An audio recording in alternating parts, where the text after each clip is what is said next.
everyone! Welcome to my YouTube channel. So, here's another staycation video. But first, as usual, I always start with a room tour.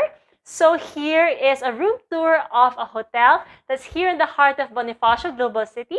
Welcome to Seda BGC!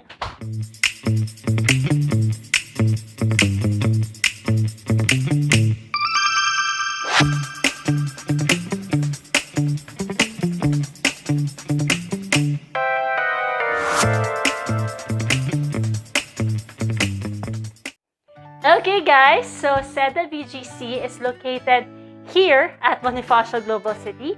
It's very near popular shopping centers, like right downstairs is Bonifacio High Street, right across is Serendra, it's near hospitals, everything.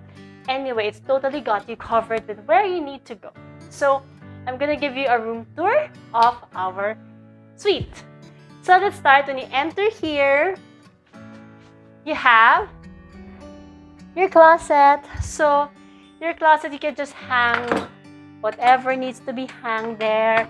It has robes, laundry basket, and then you have here the cabinet if you need more storage, flashlight, safe, and a hair dryer. You have your weighing scale because if you're gonna be traveling and you need like to weigh your luggage, so you know that you're not over, because sometimes you do tend to go over. And now, we go to the bathroom. So here in the bathroom naman, here at Seda Hotel, you have your sink, the usual shower, and they're complete with amenities. They have body lotion. The name of the brand is Sassy and Savvy. Let me smell. Nice, very light. There's body wash, hair wash, meaning shampoo, conditioner, you have your soap, vanity kit, dental kit. So in case na if you're going on staycation, you can save luggage space because they have toiletries just for you. So here is the shower area. It's like a telephone type of shower. I will not on it because I don't want to get wet. Gagamitin ko ng damit ito. And here is the bath, the toilet, and as usual, I'm very happy because it has the presence of a bidet. Let us test the pressure of the bidet.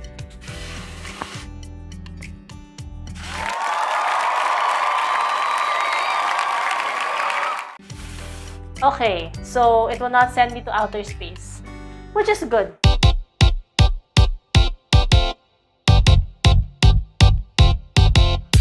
This is just a small, cozy room, fit for just 1 to 2 people. So this is the king-size bed, and then just choose your side. It also has a little office area if you need to do some paperwork or anything, or if you ordered room service, you want to eat, you can go here.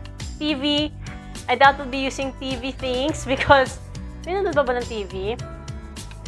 And also, they don't run out of outlets. Ang daming outlets all over the room. This is so cute. They also have a day bed here.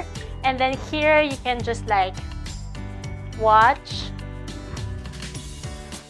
your phone. You can just muni here. You can take lots of photos for your photo op. And it has natural daylight. So I'm just gonna be waiting for golden hour so I can take my daybed shots. And here is the view. Our view is not Serendra. Unfortunately, it is the Esquinita of BGC. It has a view of High Street and parking lots and the football field. And it's hot. So cover muna. So this is gonna be our home for 4 days. It's gonna be a nice, fully air-conditioned room. And then we're just gonna chill, relax, and enjoy the quiet of Manila in this summer. So I hope you guys like the room tour. If you want like a hotel right in the heart of the city, that's walking distance to shopping centers or restaurants and all, you can check out Seda BGC. The rates are very affordable. Hope you guys like a room tour, and I'll see you all next week. Bye!